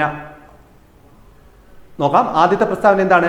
മുഖ്യ തെരഞ്ഞെടുപ്പ് കമ്മീഷണറെയും മറ്റ് തെരഞ്ഞെടുപ്പ് കമ്മീഷണർമാരെയും നിയമിക്കുന്നത് രാഷ്ട്രപതിയാണെന്നാണ് പറഞ്ഞിരിക്കുന്നത്. ഇംപീച്ച്മെന്റ് നടപടിയിലൂടെയാണ് മുഖ്യ തെരഞ്ഞെടുപ്പ് കമ്മീഷണറെ പുറത്താക്കുന്നത്. അപ്പോൾ രണ്ടാമത്തെ പ്രസ്താവന ശരിയാണ്. എന്നാൽ ആദ്യത്തെ പ്രസ്താവനയിൽ ഒരു കൺഫ്യൂഷൻ വരുന്നുണ്ട്. നമുക്ക് നോക്കാം. കേന്ദ്ര ഇലക്ഷൻ കമ്മീഷനുമായി ബന്ധപ്പെട്ട കുറച്ച് പോയിന്റ്സുകൾ നമുക്കൊന്ന് ചർച്ച ചെയ്യാം. കേന്ദ്ര ഇലക്ഷൻ കമ്മീഷൻ നിലവിൽ വന്നത് 1950 ജനുവരി 25-നാണ്. ഓക്കെ ആണല്ലോ. കേന്ദ്ര ഇലക്ഷൻ കമ്മീഷൻ നിലവിൽ വന്നത് 1950 ജനുവരി 25-നാണ്. സംസ്ഥാന ഇലക്ഷൻ കമ്മീഷൻ നിലവിൽ വന്നത് 1993 ഡിസംബർ 3-നാണ്. അപ്പൊ ഈ രണ്ട് ഡേറ്റുകളും ഒന്ന് ഓർത്തു വെക്കുക. കേന്ദ്ര ഇലക്ഷൻ കമ്മീഷൻ ആണെങ്കിൽ 1950 ജനുവരി 25-നും സംസ്ഥാന ഇലക്ഷൻ കമ്മീഷൻ നിലവിൽ വന്ന 1993 ഡിസംബർ 3-നുമാണ്. സംസ്ഥാന ഇലക്ഷൻ കമ്മീഷൻ 243K പ്രകാരമാണ് നമ്മുടെ ഈ പറയുന്ന ഭരണഘടനയിലെ 243Kയിലാണ് സംസ്ഥാന ഇലക്ഷൻ കമ്മീഷനെ പറ്റി പറയുന്നത്. സംസ്ഥാന ഇലക്ഷൻ കമ്മീഷന്റെ കാലാവധി എന്ന് പറയുന്നത് 5 വർഷം അഥവാ 65 വയസ്സാണ്. സംസ്ഥാന ഇലക്ഷൻ കമ്മീഷണറുടെ കാലാവധി എന്ന് പറയുന്നത് 5 വർഷം അല്ലെങ്കിൽ 65 വയസ്സാണ്. കേന്ദ്ര തെരഞ്ഞെടുപ്പ് കമ്മീഷനെ പറ്റി പറയുന്ന ആർട്ടിക്കിൾ ഏതാണെന്ന് ചോദിച്ചാൽ ആർട്ടിക്കിൾ 324. ഓർത്തു വെച്ചോണം, ഇന്ത്യൻ ഭരണഘടനയിൽ ആർട്ടിക്കിൾ 324-ലാണ് കേന്ദ്ര തെരഞ്ഞെടുപ്പ് കമ്മീഷണറെ പറ്റി പറയുന്നത്. അവരുടെ കാലാവധി, കേന്ദ്ര തെരഞ്ഞെടുപ്പ് കമ്മീഷണറുടെ കാലാവധി എന്ന് പറയുന്നത് 6 വർഷം അഥവാ 65 വയസ്സാണ്. സംസ്ഥാന ഇലക്ഷൻ കമ്മീഷണർമാരുടെ കാലാവധി എന്ന് പറയുന്നത് 5 വർഷം 65 വയസ്സാണെങ്കിൽ കേന്ദ്ര തെരഞ്ഞെടുപ്പ് കമ്മീഷന്റെ കാലാവധി എന്ന് പറയുന്നത് 6 വർഷം 65 വയസ്സാണ്. ഫസ്റ്റ് ചീഫ് ഇലക്ഷൻ കമ്മീഷണർ, ആദ്യത്തെ ചീഫ് ഇലക്ഷൻ കമ്മീഷണർ ആരാണെന്ന് ചോദിച്ചാൽ സുകുമാർ സെൻ ആണ്. ഓർത്തു വെച്ചോളാം, ആദ്യത്തെ ചീഫ് ഇലക്ഷൻ കമ്മീഷണർ ആരാണെന്ന് ചോദിച്ചാൽ സുകുമാർ സെൻ ആണ്. അതുപോലെ തന്നെ ഇലക്ഷൻ കമ്മീഷൻ, കേരളത്തിലെ ആദ്യത്തെ ഇലക്ഷൻ കമ്മീഷൻ, സംസ്ഥാനത്തെ ആദ്യത്തെ ഇലക്ഷൻ കമ്മീഷണർ ആരാണെന്ന് ചോദിച്ചാൽ MSK രാമസ്വാമിയാണ്. MSK രാമസ്വാമിയാണ് ആദ്യത്തെ സംസ്ഥാനത്തെ ഇലക്ഷൻ കമ്മീഷണർ എന്ന് പറയുന്നത്. ഈ പറയുന്ന ഗൈനേഷ് കുമാറാണ് ഇപ്പോഴത്തെ 26ാമത്തെ സംസ്ഥാനത്തെ ഇലക്ഷൻ കമ്മീഷണർ. ആരാണെന്ന് ചോദിച്ചാൽ ഗൈനേഷ് കുമാറാണ്. ഓർത്തു വെച്ചാണ്, കറണ്ട് ആണ്. ഗൈനേഷ് കുമാറാണ് ഇപ്പോഴത്തെ 26ാമത്തെ സംസ്ഥാന ഇലക്ഷൻ കമ്മീഷണർ എന്ന് പറയുന്നത്. അതുപോലെ ചീഫ് ഇലക്ഷൻ കമ്മീഷണർ എന്ന് പറയുന്നത് ഗൈനേഷ് കുമാറാണ്. ഓക്കെ, കേന്ദ്ര ഇലക്ഷൻ കമ്മീഷണറാണ്. 26ാമത്തെ കേന്ദ്ര ഇലക്ഷൻ കമ്മീഷണറാണ് ഗൈനേഷ് കുമാർ. എന്നാൽ നമ്മുടെ സംസ്ഥാനത്തിലോട്ട് വരുമ്പോൾ 7ാമത്തെ സ്റ്റേറ്റ് ഇലക്ഷൻ കമ്മീഷണറാണ് ആരെന്ന് പറയുന്നത് A ഷാജഹാൻ. ഓർത്തു വെച്ചോണം, ഇപ്പോഴത്തെ സ്റ്റേറ്റ് ഇലക്ഷൻ കമ്മീഷണർ ആരാണെന്ന് ചോദിച്ചാൽ A ഷാജഹാൻ ആണ്. ഓക്കെ, അപ്പോൾ നമ്മുടെ ഇവിടുത്തെ ചോദ്യത്തിലേക്ക് വരുമ്പോൾ താഴെ പറയുന്ന പ്രസ്താവനകളിൽ ഏതാണ് ശരിയെന്നാണ്. മുഖ്യ തെരഞ്ഞെടുപ്പ് കമ്മീഷണറെയും മറ്റ് തെരഞ്ഞെടുപ്പ് കമ്മീഷണർമാരെയും നിയമിക്കുന്ന രാഷ്ട്രപതിയാണ്. ശരിയായിട്ടുള്ള പ്രസ്താവനയാണ്. ഇംപീച്ച്മെന്റ് നടപടിയിലൂടെ മുഖ്യ തെരഞ്ഞെടുപ്പ് കമ്മീഷനെ പുറത്താക്കുന്നത് ശരിയായിട്ടുള്ളതാണ്. ഓക്കെ ആണല്ലോ. അപ്പൊ ഇവിടെ ആൻസർ എന്ന് പറയുന്നത് 1ഉം 2ഉമാണ് ഇവിടെ ശരിയായിട്ടുള്ള പ്രസ്താവന. അടുത്തത്, സംസ്ഥാന ധനകാര്യ കമ്മീഷനുമായി ബന്ധപ്പെട്ട് താഴെ പറയുന്ന പ്രസ്താവനകളിൽ ശരിയായത് ഏതാണെന്നാണ് ചോദ്യം. സംസ്ഥാന ധനകാര്യ കമ്മീഷനുമായി ബന്ധപ്പെട്ട് സംസ്ഥാന ധനകാര്യ കമ്മീഷണറെ നിയമിക്കുന്നത് ഗവർണറാണ് എന്നാണ് പറഞ്ഞിരിക്കുന്നത്. SM വിജയാനന്ദാണ് 6ാമത്തെ കേരള സംസ്ഥാന ധനകാര്യ കമ്മീഷണർ. പ്രഥമ കേരള ധനകാര്യ കമ്മീഷൻ ചെയർമാൻ BA പ്രകാശ് ആയിരുന്നു എന്നൊക്കെയാണ് ഇവിടെ പറഞ്ഞിരിക്കുന്നത്. നമുക്ക് ഈ പറയുന്ന ചോദ്യത്തിലേക്ക് കടക്കുന്നതിന് മുന്നോടിയായിട്ട് നമുക്ക് എന്താണ് ഈ പറയുന്ന സംസ്ഥാന ധനകാര്യ കമ്മീഷനെ പറ്റി ഒന്ന് ഡിസ്കസ് ചെയ്യേണ്ടതായിട്ടുണ്ട്. ഇപ്പോൾ നിലവിലുള്ള സംസ്ഥാന ധനകാര്യ കമ്മീഷൻ എന്ന് പറയുന്നത് 7ാമത്തെ ധനകാര്യ കമ്മീഷനാണ്. ഓക്കെ, ഇപ്പോഴത്തെ ധനകാര്യ കമ്മീഷൻ ഏതാണെന്ന് ചോദിച്ചാൽ 7ാമത്തെ ധനകാര്യ കമ്മീഷനാണ്. 7ാമത്തെ ധനകാര്യ കമ്മീഷനെ പറ്റിയൊക്കെ നമുക്ക് വഴി അങ്ങോട്ട് വരുമ്പോൾ നമുക്ക് ചർച്ച ചെയ്യാം. അതിനകത്ത് കുറച്ച് കാര്യങ്ങളൊക്കെ നമ്മൾ വരുന്നുണ്ട്, അടുത്ത ക്വസ്റ്റിനകത്ത് വരുന്നുണ്ട്. ഇവിടെ സംസ്ഥാന ധനകാര്യ കമ്മീഷനെ നിയമിക്കുന്നത് ഗവർണർ ആണെന്നാണ് പറയുന്നത്. ശരിയായിട്ടുള്ള പ്രസ്താവനയാണ്. SM വിജയാനന്ദാണ് 6ാമത്തെ കേരള സംസ്ഥാന ധനകാര്യ കമ്മീഷൻ. ശരിയാണ്. ഇപ്പോഴത്തെ 7ാമത്തെയാണ്. 6ാമത്തത് SM വിജയാനന്ദാണ്. പ്രഥമ കേരള സംസ്ഥാന ധനകാര്യ കമ്മീഷൻ ചെയർമാൻ BA പ്രകാശ് ആണ്. അപ്പോൾ ഇവിടെ ആൻസർ എന്ന് പറയുന്നത് എല്ലാം ശരിയാണ്. ഓക്കെ ആണല്ലോ, എല്ലാം ശരിയാണ് എന്നുള്ളതാണ് ഇവിടുത്തെ ആൻസർ എന്ന് പറയുന്നത്. അടുത്തത്, പബ്ലിക് സർവീസ് കമ്മീഷനുമായി ബന്ധപ്പെട്ട പ്രസ്താവനകൾ ശരിയായത്. പബ്ലിക് സർവീസ് കമ്മീഷനുമായി ബന്ധപ്പെട്ട് ശരിയായതാണ് ചോദിച്ചിരിക്കുന്നത്. UPSC അധ്യക്ഷനെയും അംഗങ്ങളെയും നീക്കം ചെയ്യുന്നത് രാഷ്ട്രപതിയാണ്. UPSC അധ്യക്ഷനെയും അംഗങ്ങളെയും നീക്കം ചെയ്യുന്നത് രാഷ്ട്രപതി എന്നാണ് പറഞ്ഞിരിക്കുന്നത്. ശരിയായിട്ടുള്ള പ്രസ്താവനയാണ്. സംസ്ഥാനത്തെ പബ്ലിക് സർവീസ് കമ്മീഷൻ അധ്യക്ഷനെ അംഗങ്ങളെ നീക്കം ചെയ്യുന്നത് ഗവർണറാണ് എന്നാണ് പറഞ്ഞിരിക്കുന്നത്. തെറ്റായിട്ടുള്ള പ്രസ്താവനയാണ്. ഈ പറയുന്ന നിയമനവും നീക്കം ചെയ്യലും രാഷ്ട്രപതിയുടെ ചുമതലയാണ്. UPSC സംസ്ഥാന PSC അംഗത്തിന്റെ കാലാവധി 6 വർഷം 65 വയസ്സ് ഇതിൽ ആദ്യം സംഭവിക്കുന്നു. UPSC സംസ്ഥാന PSC അംഗത്തിന്റെ കാലാവധി 6 വർഷം 65 വയസ്സ് ഇതിൽ ആദ്യം സംഭവിക്കുന്നതാണ് ഇവിടെ ചോദിച്ചിരിക്കുന്നത്. ശരിയായിട്ടുള്ള പ്രസ്താവനയാണ് 1ഉം 3ഉം. ഈ പറഞ്ഞിട്ടുള്ള 1ഉം 3ഉം പ്രസ്താവന ശരിയായിട്ടുള്ളതാണ്. നമുക്ക് നോക്കാം, UPSC അധ്യക്ഷനെ അംഗങ്ങളെ നിയമിക്കുന്നതും നീക്കം ചെയ്യുന്നതും. ഓർത്തു വെച്ചോളാം, UPSC അംഗങ്ങളെ നിയമിക്കുന്നതും നീക്കം ചെയ്യുന്നതും ആരാണെന്ന് ചോദിച്ചാൽ രാഷ്ട്രപതിയാണ്. സംസ്ഥാന പബ്ലിക് സർവീസ് കമ്മീഷൻ അധ്യക്ഷനെ അംഗങ്ങളെ നിയമിക്കുന്നത് ഗവർണറാണ്. ഓർത്തു വെച്ചോളാം, സംസ്ഥാന പബ്ലിക് സർവീസ് കമ്മീഷൻ അംഗങ്ങളെ നിയമിക്കുന്നത് ഗവർണറാണ്. എന്നാൽ നീക്കം ചെയ്യുന്നത് ആരാണ്? രാഷ്ട്രപതിയാണ്. സംസ്ഥാന പബ്ലിക് സർവീസ് കമ്മീഷൻ അംഗങ്ങളെ അധ്യക്ഷനെയും നീക്കം ചെയ്യുന്നത് രാഷ്ട്രപതിയാണ്. തിരിഞ്ഞു പോവല്ലേ? ഈ പറയുന്ന UPSC അധ്യക്ഷനെ അംഗങ്ങളെയും നിയമിക്കുന്നതും നീക്കം ചെയ്യുന്നതും രാഷ്ട്രപതിയാണ്. സംസ്ഥാന പബ്ലിക് സർവീസ് കമ്മീഷൻ അധ്യക്ഷനെ അംഗങ്ങളെ നിയമിക്കുന്നത് ഗവർണറാണ്. എന്നാൽ ഈ പറയുന്ന സംസ്ഥാന പബ്ലിക് സർവീസ് കമ്മീഷൻ അധ്യക്ഷനെ അംഗങ്ങളെ നീക്കം ചെയ്യുന്നത് രാഷ്ട്രപതിയാണ്. UPSC അംഗത്തിന്റെ കാലാവധി 6 വർഷമോ 65 വയസ്സോ ആണ്. ഓർത്തു വെച്ചോണം, UPSC അംഗത്തിന്റെ കാലാവധി എന്ന് പറയുന്നത് 6 വർഷമോ 65 വയസ്സോ ആണ്. എന്നാൽ സംസ്ഥാനത്തെ PSC അംഗത്തിന്റെ കാലാവധി എന്ന് പറയുന്നത് 6 വർഷമോ 62 വയസ്സോ ആണ്. ഓക്കെ ആണല്ലോ, 6 വർഷമോ 62 വയസ്സോ ആണ്. അപ്പോൾ ഇവിടെ ഒരു കൺഫ്യൂഷൻ വന്നിട്ടുണ്ട്. UPSC സംസ്ഥാന PSC അംഗത്തിന്റെ കാലാവധി 6 വർഷമോ 65 വയസ്സോ ആണെന്ന് പറഞ്ഞിരിക്കുന്നത്.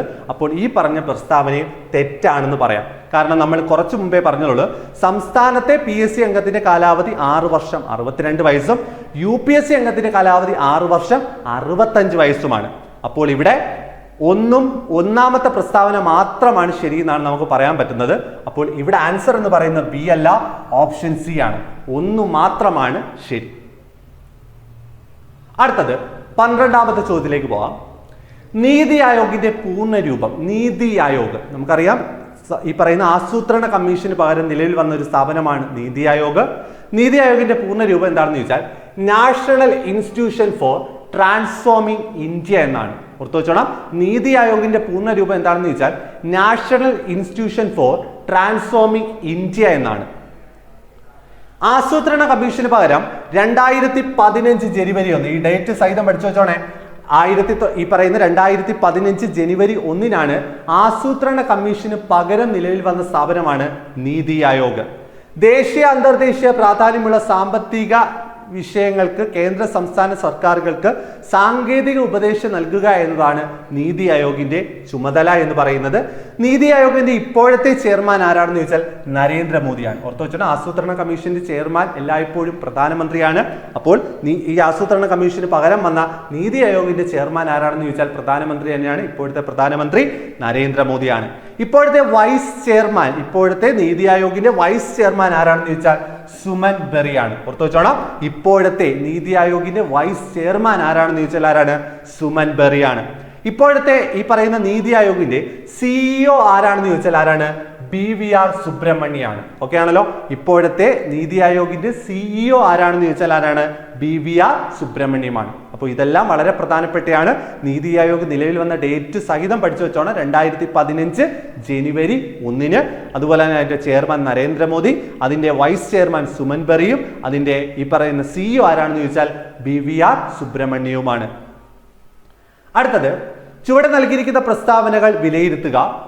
പ്രസ്താവന 1 പറയുന്നത് കേരള സംസ്ഥാന ആസൂത്രണ ബോർഡിന്റെ ആദ്യത്തെ അധ്യക്ഷൻ EMS ആണെന്നാണ്. സംസ്ഥാന ആസൂത്രണ ബോർഡിന്റെ ആദ്യത്തെ അധ്യക്ഷൻ EMS ആണെന്നാണ്. രണ്ടാമത്തത്, കേരള സംസ്ഥാന ആസൂത്രണ ബോർഡിന്റെ ആദ്യത്തെ ഉപാധ്യക്ഷൻ MK ഹമീദ് എന്നാണ്. ഓക്കെ, അപ്പോൾ ഇവിടെ ആൻസർ എന്ന് പറയുന്നത് ശരിയായിട്ടുള്ള പ്രസ്താവനയാണ് കണ്ടുപിടിക്കേണ്ടത്. 1ഉം 2ഉം ശരിയാണ്. ഓക്കെ ആണല്ലോ. കാരണം ആദ്യത്തെ മുഖ്യമന്ത്രി EMS ആണ്. സംസ്ഥാന ആസൂത്രണ ബോർഡിന്റെ അധ്യക്ഷനും ആരാണ്? മുഖ്യമന്ത്രി തന്നെയാണ്, EMS തന്നെയാണ്. അതുപോലെ തന്നെ കേരള സംസ്ഥാന ആസൂത്രണ ബോർഡിന്റെ ആദ്യത്തെ ഉപാധ്യക്ഷൻ ആരാണെന്ന് ചോദിച്ചാൽ MKA ഹമീദാണ്. അപ്പോൾ ഇവിടെ ആൻസർ എന്ന് പറയുന്നത് 1ഉം 2ഉം ശരിയാണ്. കേരള സംസ്ഥാന പ്ലാനിംഗ് ബോർഡ് നമുക്ക് നോക്കാം. കേരള സംസ്ഥാന ആസൂത്രണ ബോർഡുമായി ബന്ധപ്പെട്ട വളരെ പ്രധാനപ്പെട്ട പോയിന്റുകളാണ് നമ്മൾ നോക്കി പോകുന്നത്. 1967 സെപ്റ്റംബറിൽ, ഓർത്തു വെച്ചോണം, 1967 സെപ്റ്റംബറിലാണ് കേരള സംസ്ഥാന ആസൂത്രണ ബോർഡ് നിലവിൽ വരുന്നത്. ആദ്യ അധ്യക്ഷൻ ആരാണെന്ന് ചോദിച്ചാൽ EMS ആണ്. ഓർത്തു വെച്ചോണം, കേരള സംസ്ഥാന ആസൂത്രണ ബോർഡിന്റെ ആദ്യത്തെ അധ്യക്ഷൻ EMS ആണ്. ആദ്യ ഉപാധ്യക്ഷൻ ആരാണെന്ന് ചോദിച്ചാൽ MK ഹമീദാണ്. ഓക്കെ ആണല്ലോ. ആദ്യത്തെ ഉപാധ്യക്ഷൻ ആരാണെന്ന് ചോദിച്ചാൽ ആരാണ്? MK ഹമീദാണ്. ഇപ്പോഴത്തെ അധ്യക്ഷൻ, കേരള സംസ്ഥാന ആസൂത്രണ ബോർഡിന്റെ ഇപ്പോഴത്തെ അധ്യക്ഷൻ പിണറായി വിജയനാണ്. നിലവിലത്തെ ഉപാധ്യക്ഷൻ ആരാണെന്ന് ചോദിച്ചാൽ ആരാണ്? VK രാമചന്ദ്രനാണ്. ഓർത്തു വെച്ചോണ്ട് ഇതൊക്കെ കറണ്ട് കാര്യങ്ങളാണ്. നിലവിലത്തെ കേരള സംസ്ഥാന ആസൂത്രണ ബോർഡിന്റെ നിലവിലത്തെ ഉപാധ്യക്ഷൻ VK രാമചന്ദ്രനും ഇപ്പോഴത്തെ മെമ്പർ സെക്രട്ടറി ആരാണെന്ന് ചോദിച്ചാൽ ആരാണ്? ഡോക്ടർ A ജയതിലക് IASുമാണ്. ഇപ്പോഴത്തെ കേരള സംസ്ഥാന പ്ലാനിംഗ് ബോർഡിന്റെ മെമ്പർ സെക്രട്ടറി ആയിട്ട് ചുമതലയേറ്റത് ആരാണെന്ന് ചോദിച്ചാൽ ഡോക്ടർ A ജയതിലക് IASുമാണ്. അടുത്ത ചോദ്യത്തിലേക്ക് പോവാണ്. താഴെ കൊടുത്തിരിക്കുന്ന പ്രസ്താവനകൾ പരിഗണിക്കുക. സംസ്ഥാന വനിതാ കമ്മീഷൻ അംഗങ്ങളെ നിയമിക്കുന്നതും നീക്കം ചെയ്യുന്നതിനുള്ള അധികാരം സംസ്ഥാന ഗവൺമെന്റിന്റേതാണ്. സംസ്ഥാന വനിതാ കമ്മീഷൻ വാർഷിക റിപ്പോർട്ട് സമർപ്പിക്കുന്നത് കേന്ദ്ര ഗവൺമെന്റിനാണ്. കേരള വനിതാ കമ്മീഷന്റെ പ്രസിദ്ധീകരണം രാഷ്ട്ര മഹിള എന്നാണ്. നമുക്ക് നോക്കാം. ഇതിനകത്ത് ശരിയായ പ്രസ്താവനകൾ കണ്ടുപിടിക്കാനാണ് ചോദിച്ചിരിക്കുന്നത്. സംസ്ഥാന വനിതാ കമ്മീഷൻ അംഗങ്ങളെ നിയമിക്കുന്നതും നീക്കം ചെയ്യുന്നതിനുമുള്ള അധികാരം സംസ്ഥാന ഗവൺമെന്റിന് നിക്ഷിപ്തമാണ്. ശരിയായിട്ടുള്ള പ്രസ്താവനയാണ്. സംസ്ഥാന വനിതാ കമ്മീഷൻ വാർഷിക റിപ്പോർട്ട് സമർപ്പിക്കുന്നത് കേന്ദ്ര ഗവൺമെന്റിനാണ്. ശരിയാണോ? കേരള വനിതാ കമ്മീഷന്റെ പ്രസിദ്ധീകരണം രാഷ്ട്ര മഹിള എന്നുമാണ് പറഞ്ഞിരിക്കുന്നത്. നമുക്ക് ഈ പറയുന്ന വനിതാ കമ്മീഷനുമായി ബന്ധപ്പെട്ട വളരെ പ്രധാനപ്പെട്ട പോയിന്റ്സുകൾ പറഞ്ഞതിന് ശേഷം ആൻസറിലേക്ക് പോകാം. നമുക്ക് നോക്കാം. 1996 AK ആന്റണി മുഖ്യമന്ത്രി ആയിരുന്നപ്പോഴാണ് ആദ്യമായിട്ട് ഈ കമ്മീഷൻ രൂപീകരിക്കുന്നത്. വനിതാ കമ്മീഷൻ രൂപീകരിക്കുന്നത് 1996 കാലഘട്ടത്തിലാണ്. ആദ്യത്തെ അധ്യക്ഷൻ, കേരള സംസ്ഥാന വനിതാ കമ്മീഷന്റെ ആദ്യത്തെ അധ്യക്ഷ ആരാണെന്ന് ചോദിച്ചാൽ ആരാണ്? സുഗതകുമാരിയാണ്. ഓക്കെ ആണല്ലോ. കേരള സംസ്ഥാന വനിതാ കമ്മീഷന്റെ ആദ്യത്തെ അധ്യക്ഷ ആരാണെന്ന് ചോദിച്ചാൽ സുഗതകുമാരിയാണ്. ഇപ്പോഴത്തെ കേരള സംസ്ഥാന വനിതാ കമ്മീഷന്റെ അധ്യക്ഷ ആരാണെന്ന് ചോദിച്ചാൽ പി സതീദേവിയാണ്. ഓർത്തു വെച്ചോണം, ഇപ്പോഴത്തെ വനിതാ കമ്മീഷൻ ചെയർമാൻ ആരാണെന്ന് ചോദിച്ചാൽ അധ്യക്ഷ ആരാണെന്ന് ചോദിച്ചാൽ ആരാണ്? പി സതീദേവിയാണ്. ജസ്റ്റിസ് ഡി ശ്രീദേവി കമ്മീഷന്റെ അധ്യക്ഷ സ്ഥാനം 2 തവണ വഹിച്ചിട്ടുണ്ട്. ഓർത്തു വെച്ചോണം, D Sreedevi, justice D Sreedevi എന്ന് പറയുന്നത് 2 തവണ ഈ പറയുന്ന കമ്മീഷനിൽ അധ്യക്ഷയായിട്ട് സ്ഥാനം വഹിച്ച വ്യക്തിയാണ്. ഓക്കെ, അപ്പോൾ നമ്മുടെ ആൻസറിലേക്ക് പോവാണ്. താഴെ തന്നിരിക്കുന്ന പ്രസ്താവനകൾ പരിഹരിക്കുക. ഇതിനകത്ത് ശരിയായിട്ടുള്ള പ്രസ്താവനയാണ് കണ്ടുപിടിക്കേണ്ടത്. ഇവിടുത്തെ ശരിയായിട്ടുള്ള പ്രസ്താവന എന്ന് പറയുന്നത് 1ഉം 2ഉമാണ് ശരിയായിട്ടുള്ള പ്രസ്താവന. ഓക്കെ ആണല്ലോ. കേരള വനിതാ കമ്മീഷന്റെ പ്രസിദ്ധീകരണം രാഷ്ട്രമഹിളയല്ല. ഈ പറയുന്ന കേന്ദ്ര വനിതാ കമ്മീഷന്റെ പ്രസിദ്ധീകരണമാണ് രാഷ്ട്രമഹിള. ഈ പറയുന്ന കേരള സംസ്ഥാന വനിതാ കമ്മീഷന്റെ പ്രസിദ്ധീകരണം സ്ത്രീ ശക്തിയാണ്. ഓക്കെ ആണല്ലോ. കേരള സംസ്ഥാന വനിതാ കമ്മീഷന്റെ പ്രസിദ്ധീകരണം ഏതാണെന്ന് വെച്ചാൽ സ്ത്രീ ശക്തിയാണ്. കേന്ദ്ര വനിതാ കമ്മീഷന്റെ പ്രസിദ്ധീകരണമാണ് രാഷ്ട്രമഹിള.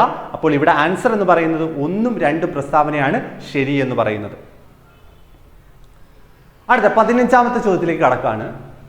കേരള സംസ്ഥാന ബാലാവകാശ സംരക്ഷണ കമ്മീഷനെ പറ്റി താഴെ പറയുന്നവയിൽ ശരിയായിട്ടുള്ള പ്രസ്താവന കണ്ടുപിടിക്കാനാണ് ചോദിച്ചേക്കുന്നത്. ശരിയായിട്ടുള്ളത്: കേരള സംസ്ഥാന ബാലാവകാശ കമ്മീഷൻ നിലവിൽ വന്ന് 2013 ജൂൺ 3-നാണ്. സംസ്ഥാന ബാലാവകാശ കമ്മീഷൻ ചെയർപേഴ്സന്റെ കാലാവധി 3 വർഷം അല്ലെങ്കിൽ 65 വയസ്സാണ്. സംസ്ഥാന ബാലാവകാശ കമ്മീഷൻ അംഗങ്ങളുടെ കാലാവധി 3 വർഷം 60 വയസ്സാണ്. ഓക്കെ ആണല്ലോ. അപ്പോൾ ഇവിടെ പറഞ്ഞിട്ടുള്ള 3 പ്രസ്താവനകളും ശരിയാണ്. ഓർത്തു വെച്ചോണം, കേരള സംസ്ഥാന ബാലാവകാശ കമ്മീഷൻ നിലവിൽ വന്നത് 2013 ജൂൺ 3-നാണ്. സംസ്ഥാന ബാലാവകാശ കമ്മീഷൻ ചെയർപേഴ്സന്റെ കാലാവധി 3 വർഷം 65 വയസ്സാണ്. സംസ്ഥാന ബാലാവകാശ കമ്മീഷൻ അംഗങ്ങളുടെ കാലാവധി 3 വർഷം 60 വയസ്സാണ്. ബാലാവകാശ കമ്മീഷൻ ആക്ട് ഏത് വർഷമാണെന്ന് ചോദിച്ചാൽ 2005. ഓർത്തു വെച്ചോണം, ബാലാവകാശ കമ്മീഷൻ ആക്ട് ഏത് വർഷമാണ്? 2005-ലാണ്. ദേശീയ ബാലാവകാശ കമ്മീഷൻ നിലവിൽ വന്നത് 2007 മാർച്ച് 5-നാണ്. ദേശീയ ബാലാവകാശ കമ്മീഷൻ നിലവിൽ വന്നത് 2007 മാർച്ച് 5-നാണ്. അതുപോലെ തന്നെ നമ്മൾ പറഞ്ഞ സംസ്ഥാന ബാലാവകാശ കമ്മീഷൻ എന്നായിരുന്നു നമ്മൾ പറഞ്ഞത് 2013 ജൂൺ 3-നാണ്. ആദ്യത്തെ ചെയർപേഴ്സൺ, ഈ പറയുന്ന ദേശീയ ബാലാവകാശ കമ്മീഷന്റെ ആദ്യത്തെ ചെയർപേഴ്സൺ ആരാണെന്ന് വെച്ചാൽ ശാന്ത സിൻഹയാണ്. ഇപ്പോഴത്തെ ചെയർപേഴ്സൺ ആരാണെന്ന് വെച്ചാൽ MS തൃപ്തി ഗുർഹയാണ്. MS തൃപ്തി ഗുർഹയാണ് ഇപ്പോഴത്തെ ദേശീയ ബാലാവകാശ കമ്മീഷൻ ചെയർമാൻ എന്ന് പറയുന്നത്. ചെയർമാനെ കൂടാതെ 6 അംഗങ്ങളും ഒരു മെമ്പർ സെക്രട്ടറിയും ഏറ്റവും കുറഞ്ഞത് 2 അംഗങ്ങളെങ്കിലും വനിതകളായിരിക്കണം എന്നൊക്കെയുള്ള റൂളുകളുണ്ട്. അതുപോലെ തന്നെ ദേശീയ ബാലാവകാശ കമ്മീഷന്റെ ഈ പറയുന്ന കാലാവധി എന്ന് പറയുന്നത് 3 വർഷമാണ്. ഓർത്തുവെക്കുക. ഇനി കേരള സംസ്ഥാന ബാലാവകാശ കമ്മീഷനിലോട്ട് വരുമ്പോൾ നിലവിൽ വന്ന 2013 ജൂൺ 3-ലാണ്. സെക്ഷൻ 17(1) ഈ പറയുന്ന സംസ്ഥാന ബാലാവകാശ കമ്മീഷനെ പറ്റി പറയുന്നത്. ചെയർമാനും 6 അംഗങ്ങളുമാണ് ഇതിനകത്തുള്ളത്. ആദ്യ ചെയർമാൻ എന്ന് പറയുന്നത് ശ്രീമതി നീല ഗംഗാധരനാണ്. ഓർത്തുവെച്ചോണം, സംസ്ഥാന ബാലാവകാശ കമ്മീഷന്റെ ആദ്യ ചെയർമാൻ ആരാണെന്ന് വെച്ചാൽ ശ്രീമതി നീല ഗംഗാധരനാണ്. ഇപ്പോഴത്തെ ചെയർമാൻ ആരാണെന്ന് ചോദിച്ചാൽ ആരാണ്? KV മനോജ് കുമാറാണ്. ഇപ്പോഴത്തെ സംസ്ഥാന ബാലാവകാശ കമ്മീഷൻ ചെയർമാൻ ആരാണെന്ന് ചോദിച്ചാൽ ആരാണ്? KV മനോജ് കുമാറാണ്. സംസ്ഥാന ബാലാവകാശ കമ്മീഷൻ ചെയർപേഴ്സന്റെ കാലാവധി നമ്മൾ പറഞ്ഞതാണ് 3 വർഷം 65 വയസ്സ്. സംസ്ഥാന ബാലാവകാശ കമ്മീഷന്റെ ചെയർപേഴ്സന്റെ കാലാവധി 3 വർഷം 65 വയസ്സ്.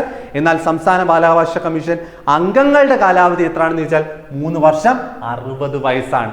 പഠിച്ചു വെക്കുക. അടുത്തത് 16ാമത്തെ ചോദ്യം ഈ പറയുന്ന പദ്ധതികളുമായി ബന്ധപ്പെട്ട ഒരു ചോദ്യമാണ്. ലൈഫ് മിഷൻ ഭവന പദ്ധതി കേരള സർക്കാരിന്റെ ഏത് മുഖ്യ പദ്ധതിയുമായി ബന്ധപ്പെട്ടിരിക്കുന്നു? ലൈഫ് മിഷൻ കേരള സർക്കാരിന്റെ ഒരു ഭവന പദ്ധതിയാണ് ലൈഫ് മിഷൻ എന്ന് പറയുന്നത്. അത് കേരള സർക്കാരിന്റെ ഏത് പദ്ധതിയുമായി ബന്ധപ്പെട്ടതാണെന്നാണ് ചോദ്യം. ആൻസർ നവകേരളം കർമ്മ പദ്ധതി. ഓക്കെ ആണല്ലോ. നവകേരളം കർമ്മ പദ്ധതിയുമായി ബന്ധപ്പെട്ട കേരള സർക്കാരിന്റെ ഭവന നിർമ്മാണ പദ്ധതിയാണ് ലൈഫ് എന്ന് പറയുന്നത്. നവകേരള പദ്ധതി നമുക്ക് നോക്കാം. നവകേരള പദ്ധതി കേരള സംസ്ഥാന രൂപീകരണത്തിന്റെ വജ്ര ജൂബിലിയോടനുബന്ധിച്ച് കേരള സർക്കാർ ആരംഭിച്ച സമഗ്ര വികസന പദ്ധതിയാണ് എന്ന് പറയുന്നത് നവകേരള പദ്ധതി എന്ന് പറയുന്നത്. നവകേരള മിഷൻ ഉദ്ഘാടനം ചെയ്തത് പി സദാശിവമാണ്. ആ സമയത്തെ കേരള ഗവർണർ ആയിരുന്ന പി സദാശിവമാണ് നവകേരള മിഷൻ ഉദ്ഘാടനം ചെയ്തത്. നവകേരള മിഷൻ ഉദ്ഘാടനം ചെയ്ത ഡേറ്റ് സഹിതം ഒന്ന് പഠിച്ചു വെച്ചോണം. 2016 നവംബർ 10. 2016 നവംബർ 10-നാണ് നവകേരള മിഷൻ ഉദ്ഘാടനം ചെയ്തത്. അടുത്തത് നവകേരള മിഷനുമായി ബന്ധപ്പെട്ട ആർദ്രം മിഷൻ, ആർദ്രം പദ്ധതി നമ്മൾ ഓൾറെഡി പറഞ്ഞതാണ്. 2016 നവംബർ 10 മുതലാണ് ആർദ്രം മിഷന്റെ പ്രവർത്തനങ്ങൾ ആരംഭിച്ചത്. സർക്കാർ ഈ പറയുന്ന സംസ്ഥാന സർക്കാർ ആരോഗ്യ രംഗത്തെ സമഗ്ര സേവനങ്ങളെ ഉൾപ്പെടുത്തി തയ്യാറാക്കിയ ഒരു പദ്ധതിയാണ് ഇതെന്ന് പറയുന്നത് ആർദ്രം പദ്ധതി എന്ന് പറയുന്നത്. അടുത്തത് നവകേരള മിഷനുമായി ബന്ധപ്പെട്ട മറ്റൊരു പദ്ധതിയാണ് ഹരിത കേരളം പദ്ധതി. ശുചിത്വം, മാലിന്യ സംസ്കരണം, മണ്ണ്, സംരക്ഷണം, ജൈവ കൃഷി എന്നീ 3 മേഖലകൾക്ക് ഊന്നൽ നൽകിക്കൊണ്ടുള്ള കൃഷി വികസനമാണ് ഹരിത കേരള മിഷനിലൂടെ ലക്ഷ്യമിടുന്നത്. തദ്ദേശ സ്വയംഭരണ സ്ഥാപനങ്ങളും നേതൃത്വത്തിൽ ജനപങ്കാളിത്തത്തോടു കൂടിയുള്ള മിഷൻ പ്രവർത്തനങ്ങൾ ഒക്കെ ഇതിൽ ഉപാധികളായിട്ടുണ്ട്. ഓക്കെ ആണല്ലോ. അപ്പോൾ ഇവിടെ ഹരിത കേരള മിഷൻ ഈ പറയുന്ന നവകേരള മിഷനുമായി ബന്ധപ്പെട്ട് കേരള സർക്കാർ നടപ്പാക്കിയ ഒരു പദ്ധതിയാണ്. ശുചിത്വം, മാലിന്യ സംസ്കരണം, മണ്ണ്, ജലസംരക്ഷണം ഒക്കെയാണ് ഇതിന്റെ പ്രധാനപ്പെട്ട ലക്ഷ്യം എന്ന് പറയുന്നത്. അടുത്തത് ലൈഫ് നമ്മൾ പറഞ്ഞു ഒരു ഭവന നിർമ്മാണ പദ്ധതിയാണ്. നവകേരള മിഷനുമായി ബന്ധപ്പെട്ട ഭവന നിർമ്മാണ പദ്ധതിയാണ് ലൈഫ് മിഷൻ എന്ന് പറയുന്നത്. നവകേരള കർമ്മ പദ്ധതിയുടെ ഭാഗമായ സമ്പൂർണ്ണ പാർപ്പിട പദ്ധതിയാണ് ലൈഫ് പദ്ധതി.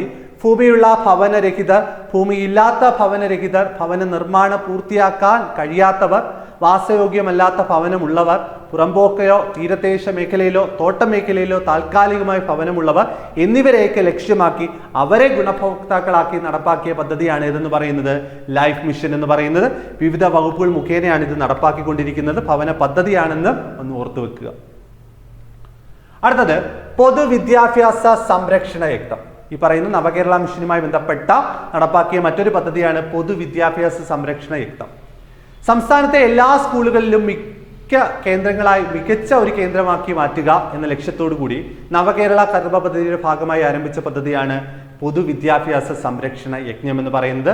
പൊതുവിദ്യാഭ്യാസ സംരക്ഷണം നിലവിൽ അറിയപ്പെടുന്നത് വിദ്യാകിരണം. ഓർത്തു വെച്ചോണം, ഇപ്പോൾ ഈ പറയുന്ന പൊതുവിദ്യാഭ്യാസ സംരക്ഷണ യജ്ഞം എന്നല്ല അറിയപ്പെടുന്നത്, വിദ്യാകിരണം എന്നാണ്. ആയുർദളം പദ്ധതി ഏത് രോഗവുമായി ബന്ധപ്പെട്ടിരിക്കുന്നു എന്ന് പ്രീവിയസ് ആയിട്ട് ചോദിച്ചതാണ്, നമ്മൾ പഠിച്ചതാണ് എയ്ഡ്സ് ആണ്. എയ്ഡ്സ് രോഗവുമായി ബന്ധപ്പെട്ട ആ എയ്ഡ്സ് രോഗികളെ സഹായിക്കുക എന്ന ലക്ഷ്യവുമായി നടപ്പാക്കിയ ഒരു പദ്ധതിയാണ് ആയുർദളം. കേരളത്തിലെ ക്യാൻസർ ചികിത്സ, സൗജന്യ ക്യാൻസർ ചികിത്സാ പദ്ധതിയാണ് സുഹൃതം എന്ന് പറയുന്നത്. ഓർത്തു വെച്ചോണം, കേരള സർക്കാർ നടപ്പാക്കുന്ന സൗജന്യ ക്യാൻസർ ചികിത്സാ പദ്ധതിയാണ് സുഹൃതം.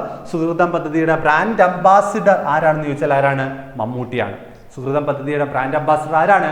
മമ്മൂട്ടിയാണ്. അടുത്തത് കേരള സർക്കാരിന്റെ സമ്പൂർണ്ണ അവയവദാന പദ്ധതി ഏതാണെന്ന് ചോദിച്ചാൽ ഏതാണ്? മൃതസഞ്ജീവനിയാണ്. വളരെ പ്രധാനപ്പെട്ടയാണ് മൃതസഞ്ജീവനി. ഈ പറയുന്ന കേരള സർക്കാരിന്റെ സമ്പൂർണ്ണ അവയവദാന പദ്ധതി ഏതാണെന്ന് ചോദിച്ചാൽ മൃതസഞ്ജീവനിയാണ്. മൃതസഞ്ജീവനിയുടെ ബ്രാൻഡ് അംബാസിഡർ ആരാണെന്ന് ചോദിച്ചാൽ മോഹൻലാലാണ്. കുഷ്ഠരോഗ നിർണയത്തിനായുള്ള കുഷ്ഠരോഗ നിർണയത്തിനായുള്ള ഭവന സന്ദർശന പദ്ധതിയാണ് അശ്വമേധം. ഓർത്തു വെച്ചോണം, അശ്വമേധം എന്ന് പറയുന്നത് കുഷ്ഠരോഗ നിർണയം നടപ്പാൻ വേണ്ടി ഈ പറയുന്ന ഭവന സന്ദർശനവുമായി ബന്ധപ്പെട്ട പദ്ധതിയാണ് അശ്വമേധം എന്ന് പറയുന്നത്. അതുപോലെ തന്നെ റോഡ് അപകടങ്ങൾ കുറയ്ക്കുന്നതിന് വേണ്ടിയുള്ള കേരള സർക്കാർ പദ്ധതിയാണ് ശുഭയാത്ര എന്ന് പറയുന്നത്. ശുഭയാത്രയുടെ ബ്രാൻഡ് അംബാസിഡർ ആരാണെന്ന് ചോദിച്ചാൽ ആരാണ്? മോഹൻലാൽ തന്നെയാണ്. അപ്പോൾ റോഡ് അപകടങ്ങൾ കുറയ്ക്കുന്നതിന് വേണ്ടിയുള്ള കേരള സർക്കാർ നടപ്പാക്കിയ പദ്ധതിയാണ് ഏതെന്ന് പറയുന്നത്? ശുഭയാത്ര എന്ന് പറയുന്നത്. അടുത്തത് 17ാമത്തെ ചോദ്യത്തിലേക്ക് കടക്കുവാണ്. കേരള സംസ്ഥാന ധനകാര്യ കമ്മീഷനെ പറ്റി താഴെ പറയുന്നതിൽ ശരിയായ പ്രസ്താവന തിരഞ്ഞെടുക്കാനാണ് പറഞ്ഞേക്കുന്നത്. ശരിയായിട്ടുള്ളത് ധനകാര്യ കമ്മീഷനെ പറ്റിയാണ്. 6ാം ധനകാര്യ കമ്മീഷൻ അധ്യക്ഷനായ ശ്രീ SM വിജയാനന്ദ് കേരളത്തിലെ ചീഫ് സെക്രട്ടറിയായി പ്രവർത്തിച്ച വ്യക്തിയാണ്. 6ാമത്തെ ധനകാര്യ കമ്മീഷൻ ചെയർമാൻ SM വിജയാനന്ദ് ആണ്. ശരിയാണ്. സംസ്ഥാനത്തിൽ നിന്നും തദ്ദേശ സ്വയംഭരണ സ്ഥാപനങ്ങൾ നൽകേണ്ട നികുതി, ടോൾ, മറ്റ് വിവിധ ഇന ഫീസുകൾ തുടങ്ങിയവയുടെ വിഹിതം സംബന്ധിച്ച് ശുപാർശ നൽകുന്നത് ഈ പറയുന്ന സംസ്ഥാന ധനകാര്യ കമ്മീഷനാണ്. 2ാമത്തെ പ്രസ്താവനയും ശരിയാണ്. അപ്പോൾ ഇവിടെ ശരി എന്ന് പറയുന്നത് 1ഉം 2ഉം ശരിയായിട്ടുള്ള പ്രസ്താവനയാണ്. നമുക്ക് നോക്കാം 1ാം കേന്ദ്ര ധനകാര്യ കമ്മീഷൻ. 1ാം കേന്ദ്ര ധനകാര്യ കമ്മീഷൻ എന്നാണ് സ്ഥാപിതമായെന്ന് ചോദിച്ചാൽ, എന്നാണ് നിലവിൽ വന്നതെന്ന് ചോദിച്ചാൽ 1951-നാണ്. 1ാം കേന്ദ്ര ധനകാര്യ കമ്മീഷൻ നിലവിൽ വന്നത് 1951-നാണ്. ചെയർമാൻ ഉൾപ്പെടെ 4 അംഗങ്ങൾ, ചെയർമാനും 4 അംഗങ്ങളുമാണ്. അതിൽ ഫുൾ ടൈം മെമ്പർ 3ഉം പാർട്ട് ടൈം മെമ്പർ 1ഉമാണ്. 1ാം ധനകാര്യ കമ്മീഷൻ അധ്യക്ഷൻ ആരാണെന്ന് വെച്ചാൽ KC നിയോഗിയാണ്. പഠിച്ചു വെച്ചോണം, 1ാം ധനകാര്യ കമ്മീഷൻ 1951-ൽ നിലവിൽ വന്ന 1ാം ധനകാര്യ കമ്മീഷന്റെ അധ്യക്ഷൻ ആരാണെന്ന് വെച്ചാൽ KC നിയോഗിയാണ്. കേന്ദ്ര ധനകാര്യ കമ്മീഷൻ അംഗമായ ആദ്യത്തെ മലയാളി, കേന്ദ്ര ധനകാര്യ കമ്മീഷൻ അംഗമായ ആദ്യത്തെ മലയാളി ആരാണെന്ന് ചോദിച്ചാൽ VP മേനോനാണ്. ഒന്നാം ധനകാര്യ കമ്മീഷനിലായിരുന്നു അദ്ദേഹം അംഗമായിരുന്നത്. അതുപോലെ തന്നെ ഇപ്പോൾ നിലവിലത്തെ 16ാമത്തെ ധനകാര്യ കമ്മീഷനാണ്. ഇപ്പം നിലവിലുള്ളത് എത്രാമത്തെ ധനകാര്യ കമ്മീഷനാണെന്ന് ചോദിച്ചാൽ 16ാമത്തെ കേന്ദ്ര ധനകാര്യ കമ്മീഷനാണ്.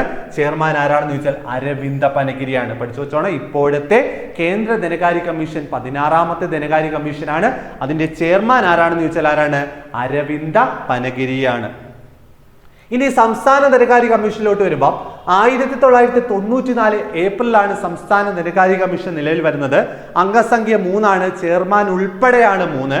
അതുപോലെ തന്നെ ഒന്നാം സംസ്ഥാന ധനകാര്യ കമ്മീഷന്റെ ചെയർമാൻ ആരാണെന്ന് വെച്ചാൽ ശ്രീ PM എബ്രഹാം ആണ്. ഓക്കെ ആണല്ലോ, ശ്രീ PM എബ്രഹാം ആണ് ഒന്നാം സംസ്ഥാന ധനകാര്യ കമ്മീഷന്റെ ചെയർമാൻ എന്ന് പറയുന്നത്.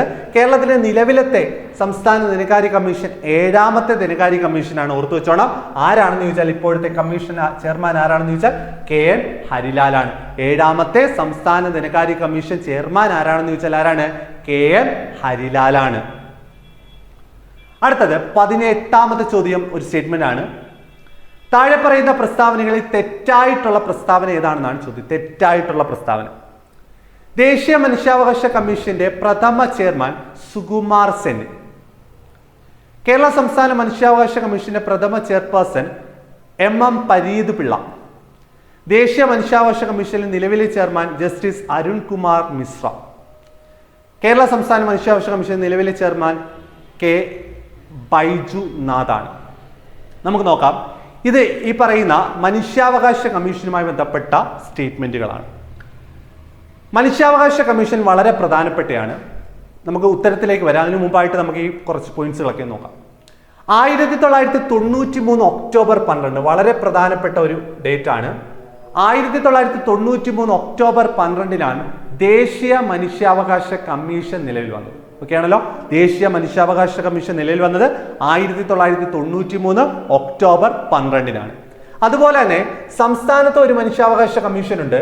സംസ്ഥാന മനുഷ്യാവകാശ കമ്മീഷൻ നിലവിൽ വന്നത് 1998 ഡിസംബർ 1 കേന്ദ്രമാണെങ്കിൽ 1993 ഒക്ടോബർ 12 സംസ്ഥാന മനുഷ്യാവകാശ കമ്മീഷൻ 1998 ഡിസംബർ 1 ചെയർമാനെ അംഗങ്ങളെ നീക്കം ചെയ്യാനുള്ള അധികാരം ഈ പറയുന്ന സംസ്ഥാന മനുഷ്യാവകാശ കമ്മീഷൻ ആണെങ്കിൽ രാഷ്ട്രപതിക്കും, ദേശീയ മനുഷ്യാവകാശ കമ്മീഷൻ അംഗങ്ങളെയും ഈ പറയുന്ന ചെയർമാനെയൊക്കെ നീക്കം ചെയ്യാനുള്ള അധികാരം ആർക്കാണ്? രാഷ്ട്രപതിക്ക് തന്നെയാണ്. അപ്പോൾ ഓർത്തു വെച്ചോണം, സംസ്ഥാന മനുഷ്യാവകാശ കമ്മീഷൻ ആയിക്കോട്ടെ, കേന്ദ്ര മനുഷ്യാവകാശ കമ്മീഷൻ ആയിക്കോട്ടെ, അവിടുത്തെ ചെയർമാനെ അംഗങ്ങളെ നീക്കം ചെയ്യാനുള്ള അധികാരം ആർക്കാണ്? രാഷ്ട്രപതിക്കാണ്. ചെയർമാന്റെ കാര്യം ഓർക്കുമ്പം കേരള സംസ്ഥാന മനുഷ്യാവകാശ കമ്മീഷനിലെ ആദ്യ ചെയർമാൻ, കേരള സംസ്ഥാന മനുഷ്യാവകാശ കമ്മീഷന്റെ ആദ്യ ചെയർമാൻ ആരാണെന്ന് ചോദിച്ചാൽ MM പരീത് പിള്ള എന്നാണ്. ഓക്കെ ആണല്ലോ, ഈ പറയുന്ന കേരള സംസ്ഥാന മനുഷ്യാവകാശ കമ്മീഷന്റെ ആദ്യ ചെയർമാൻ MM പരീത് പിള്ളയാണ്. എന്നാൽ ദേശീയ മനുഷ്യാവകാശ കമ്മീഷനിലോട്ട് വരുമ്പോൾ ആദ്യത്തെ ചെയർമാൻ ജസ്റ്റിസ് രംഗനാഥ മിശ്രയാണ്. ഓക്കെ ആണല്ലോ, ദേശീയ മനുഷ്യാവകാശ കമ്മീഷന്റെ ആദ്യ ചെയർമാൻ രംഗനാഥ മിശ്ര, സംസ്ഥാന മനുഷ്യാവകാശ കമ്മീഷന്റെ ആദ്യ ചെയർമാൻ MM പരീത് പിള്ളയാണ്. നിലവിലത്തെ കേരള സംസ്ഥാന മനുഷ്യാവകാശ കമ്മീഷൻ ചെയർമാൻ ആരാണെന്ന് ചോദിച്ചാൽ ആരാണ്? അലക്സാണ്ടർ തോമസ് ആണ്. ഓർത്തു വെച്ചോണം, കേരളത്തിലെ നിലവിലത്തെ കേരള സംസ്ഥാന മനുഷ്യാവകാശ കമ്മീഷൻ ചെയർമാൻ ആരാണെന്ന് ചോദിച്ചാൽ ആരാണ്? അലക്സാണ്ടർ തോമസ് ആണ്. നിലവിലത്തെ ദേശീയ മനുഷ്യാവകാശ കമ്മീഷൻ ചെയർമാൻ ആരാണെന്ന് ചോദിച്ചാൽ ആരാണ്? രാമസുബ്രഹ്മണ്യമാണ്. നിലവിലത്തെ ദേശീയ മനുഷ്യാവകാശ കമ്മീഷൻ ചെയർമാൻ ആരാണെന്ന് ചോദിച്ചാൽ ആരാണ്? രാമസുബ്രഹ്മണ്യമാണ്. അപ്പൊ നമുക്ക് ആൻസറിലേക്ക് പോയാലോ? ദേശീയ മനുഷ്യാവകാശ കമ്മീഷന്റെ പ്രഥമ ചെയർമാൻ സുകുമാർ സെൻ ആരെന്നാണ് പറയുന്നത്. ഇത് തെറ്റായിട്ടുള്ള പ്രസ്താവനയാണ്. ആരാണ്? ദേശീയ മനുഷ്യാവകാശ കമ്മീഷന്റെ ആദ്യത്തെ അധ്യക്ഷൻ ആരാണ്? രംഗനാഥ മിശ്രയാണ്. കേരള സംസ്ഥാന മനുഷ്യാവകാശ കമ്മീഷന്റെ പ്രഥമ ചെയർപേഴ്സൺ MM പരീത് പിള്ള. ഇത് ശരിയായിട്ടുള്ള പ്രസ്താവനയാണ്. ഓക്കെ ആണല്ലോ, നമുക്ക് തെറ്റായിട്ടുള്ള പ്രസ്താവനയാണ് കണ്ടുപിടിക്കേണ്ടത്. ദേശീയ മനുഷ്യാവകാശ കമ്മീഷൻ നിലവിലെ ചെയർമാൻ ജസ്റ്റിസ് അരുൺകുമാർ മിശ്ര എന്നാണ് പറഞ്ഞിരിക്കുന്നത്. ശരിയാണോ? ഇപ്പോഴത്തെ നിലവിലത്തെ ദേശീയ മനുഷ്യാവകാശ ചെയർമാൻ ആരാണെന്ന് ചോദിച്ചാൽ V രാമസുബ്രഹ്മണ്യമാണ്. അപ്പോൾ ഈ പറഞ്ഞിട്ടുള്ള സ്റ്റേറ്റ്മെന്റും തെറ്റാണ്. ദേശീയ മനുഷ്യാവകാശ കമ്മീഷന്റെ നിലവിലത്തെ ചെയർമാൻ അരുൺകുമാർ മിശ്ര എന്ന് പറയുന്നത് തെറ്റായിട്ടുള്ള സ്റ്റേറ്റ്മെന്റ് ആണ്. കേരള സംസ്ഥാന മനുഷ്യാവകാശ കമ്മീഷൻ നിലവിലത്തെ ചെയർമാൻ ആരാണെന്ന് വെച്ചാൽ K ബൈജുനാഥ് ആണ്. അപ്പോൾ ഇതും തെറ്റായിട്ടുള്ള ഒരു പ്രസ്താവനയാണ്. അപ്പോൾ തെറ്റായിട്ടുള്ള പ്രസ്താവനകൾ 1, 3, 4 1, 3, 4 വരുന്ന ഓപ്ഷൻ സി ആണ് ഇവിടെ ആൻസർ എന്ന് പറയുന്നത്. ഓക്കെ ആണല്ലോ. അപ്പോൾ വളരെ പ്രധാനപ്പെട്ടാണ് ഈ പറയുന്ന മനുഷ്യാവകാശ കമ്മീഷനൊക്കെ വ്യക്തമായിട്ട് പഠിക്കുക. Okay, thank you.